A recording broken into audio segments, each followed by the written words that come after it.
Esse é o Patrimônio Falado, um podcast dos alunos de Arquitetura e Urbanismo da UEMA sobre o cuidado com o nosso patrimônio. Cidade dos azulejos,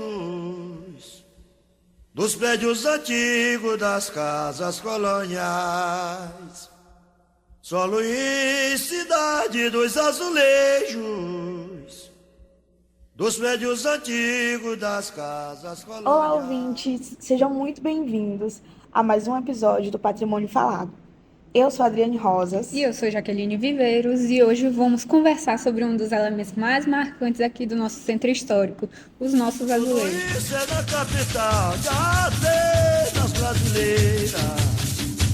Esses azulejos, eles fazem parte da nossa paisagem, da cidade, de um jeito tão forte que às vezes a gente passa por eles diariamente sem perceber o quanto representam histórias, memórias e técnicas construtivas. E a verdade é que cada padrão, cada cor, cada composição ali daquele pedaço representa uma trajetória urbana e cultural da nossa cidade. E não é só isso. Além dessa beleza estética que existe, também tem uma questão muito importante como a conservação desse patrimônio. E é isso que a gente quer aprofundar hoje.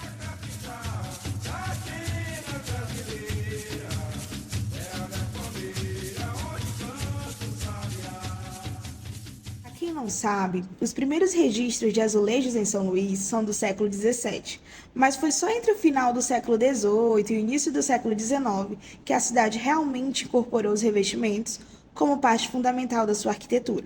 E a gente vê isso até hoje nas fachadas. E isso se deve a dois fatores principais, né, Adriane?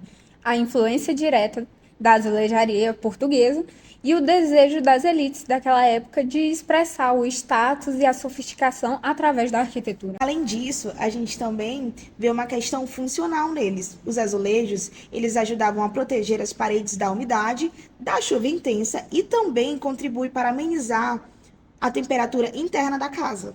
E o resultado disso, né, dessa junção estética e funcional, é o que vemos hoje. Mais de 300 padrões diferentes espalhados aqui pelo centro da cidade.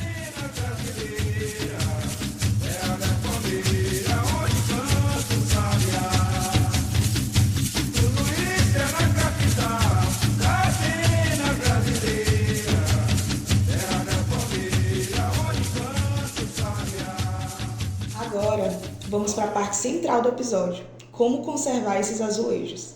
Porque quem mora no centro histórico sabe que lidar com infiltrações, manchas e peças soltas é algo muito comum. E é justamente nessas situações que surgem algumas dúvidas, né? O que é que eu posso fazer, o que é que devo fazer de jeito nenhum, o que precisa ser feito, se precisa de um especialista. E aí, por isso, convidamos a professora e arquiteta Lina Brandão, uma profissional no assunto, para nos ajudar a responder tudo isso. Muito obrigada por estar aqui com a gente. Obrigada a vocês, eu que agradeço o convite, uma satisfação. Essa talvez seja a pergunta mais recorrente. Se uma peça cai, Lina, qual deve ser o procedimento comum para fazer? E o que a gente não quer é ter uma peça fora da fachada, né? Uma peça caída, mas se acontecer, primeiro é recolher aquela peça, nunca tentar colocá-la, recolocá-la no lugar, né? Mesmo ela estando quebrada, é importante a gente guardar. Buscar orientações do IFAM para como é que a gente pode guardar aquela peça. O que acontece muitas vezes é que aquele casarão nem sempre está habitado, nem sempre, né, tem gente ali que a gente possa entregar aquela peça para aquele morador, aquele dono, para que ele possa fazer essa busca de orientação técnica. Então o ideal seria a gente guardar essa peça ou levar lá no IFAM para que eles possam protocolar e fazer a orientação correta de como recolocar esse azulejo. Aí, ou seja, não é recomendado substituir por outros azulejos parecidos. Não, nunca substituir por outro azulejo, né? O certo é procurar o técnico, que o técnico vai dizer como é que se recoloca ou como se recompõe aquela fachada. Agora vamos para outra pergunta. Quando a peça parece estar se soltando, isso geralmente indica o quê? Indica que a gente tem um problema de umidade, né? Às vezes do lado interior, mas muitas vezes também provocada pela cobertura. Então a cobertura é o ponto-chave para a manutenção dos nossos casarões.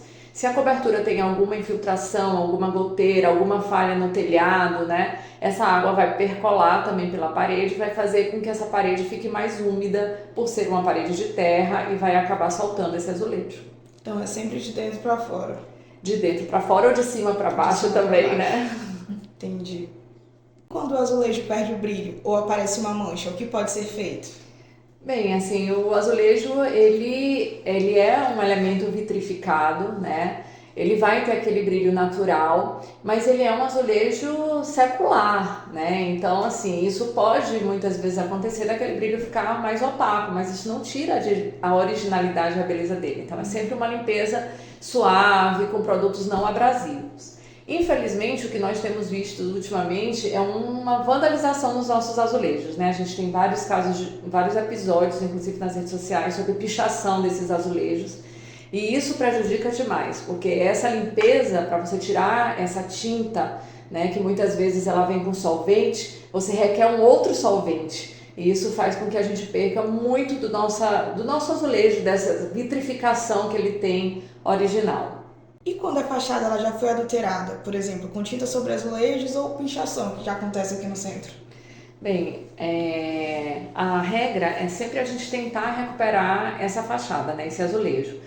Uma vez que uma peça ou outra não possa ser recuperado, a gente vai fazer azulejos similares a esses originais, mas com cores um pouco destacadas para que a gente não crie um falso histórico e para que a pessoa que veja a fachada consiga identificar quais são os azulejos, né, originais e quais são os azulejos que estão ali só recompondo aquele painel para que a gente possa olhar o conjunto, né? Mas muitas vezes eles têm recuperação, graças a Deus. Eu pensava que não podia colocar nenhum azulejo no lugar, mas pode um parecido, mas tem que ter a diferença. Sim, para que as vocês pessoas vão saibam. olhar várias fachadas aqui em São Luís que vocês vão ver essa diferença na cor dos azulejos. E isso é exatamente para poder alertar, né, a pessoa que está olhando, o espectador, que ali tem azulejos originais e que tem ali, na mesma composição, alguns que são mais recentes, compondo, né, o painel principal, que é a fachada, o visual todo, mas a gente não quer enganar, É uma né? diferença intencional. É uma diferença intencional no caso, tá? Todas as vezes que a gente coloca um azulejo recompondo essa fachada, ele nunca vai ter exatamente a cor do original,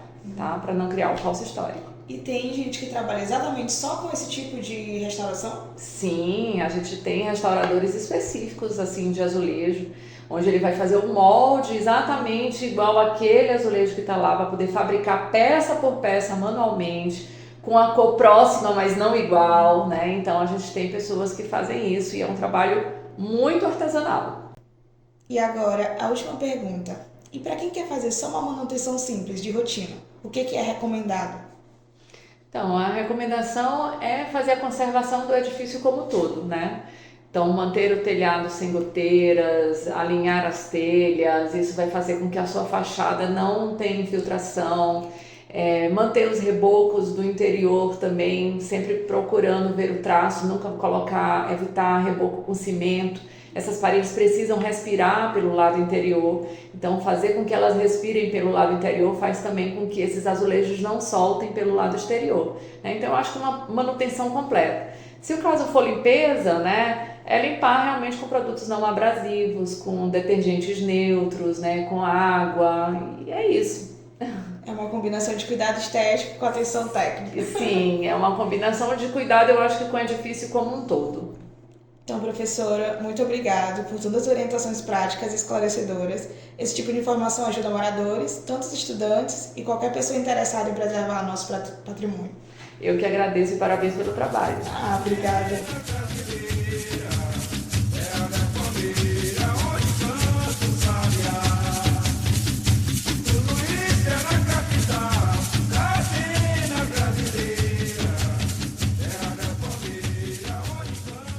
E antes de encerrarmos, queremos deixar uma reflexão. Na próxima vez que você caminhar pelo centro histórico, observe os detalhes, as cores, os padrões geométricos, as peças antigas e as restauradas, porque cada azulejo ele é um fragmento da história da nossa cidade. E é justamente essa soma de detalhes que faz o nosso centro histórico ser um lugar tão especial. Então, eu agradeço a você, ouvinte, por nos acompanhar até aqui. Eu sou a Adriane. Eu sou Jaqueline. E esse foi mais um episódio do Patrimônio Falado. Até a próxima. São Luís, cidade dos azulejos, dos prédios antigos, das casas coloniais. Solo e cidade dos azulejos, dos prédios antigos das casas coloniais. Temos a barragem do Bacanga, a matriz de Santa Sé.